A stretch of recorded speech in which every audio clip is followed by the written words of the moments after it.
আর কিছু আমার বলার নাই। গর্ভধারিণী মাকে হারিয়ে অঝরে কাঁদছেন যুবক।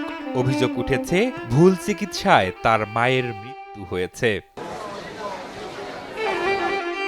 নিজের চোখের সামনে পৃথিবীর সবচেয়ে নিরাপদ আশ্রয় নিজের মায়ের নির্মম মৃত্যু দেখে নিজেকে সামলাতে পারছেন না তিনি। স্বজনদের অভিযোগ, ভুল ইনজেকশন পুশ করার সাথে সাথেই তার মা সহ আরো এক নারীর মৃত্যু হয়েছে।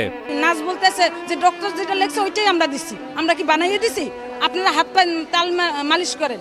রোগী মারা গেছে, সাথে সাথে ওইটা মারা গেছে। ওনাদের সাথে তর্ক বিতর্ক কইরা নার্স ঘুরে আইসা ওনারে ইঞ্জেকশন দিছে।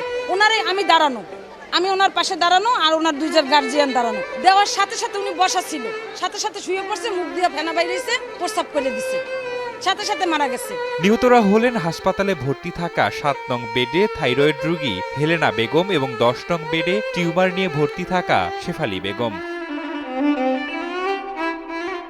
নিহত হেলেনা বেগমের স্বজনরা জানান, গলায় থাইরয়েড সমস্যা নিয়ে ১ সপ্তাহ আগে হাসপাতালে ভর্তি হয়েছিল হেলেনা, আর আজ তার অপারেশন করার কথা ছিল। কিন্তু সকালবেলা নার্স অ্যান্টিবায়োটিক ভেবে হেলেনার শরীরে এনেস্থেসিয়া পুশ করে। এর কয়েক মিনিটের মধ্যে হেলেনার মৃত্যু হয়।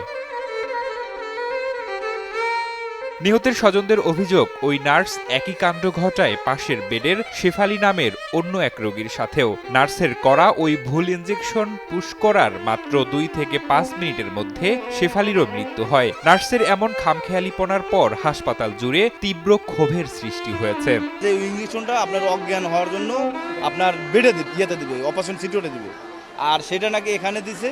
এখানে দেওয়ার পর পাশাপাশি ২ জন লোক মারা গেছে। উনি হয় আমার মা, আর ইনি হলো আর এলাকার কথা কইছে। আর মধ্যে নার্স আইছে, নার্স আইয়ে 3টে ইনজেকশন দিয়েছে। দেওয়ার পর নার্সের যে ইনজেকশন দেয় আমি কইতে আছে, বাবা আমার তো জল্লা পরে যাইতে খেয়ে মাথারি।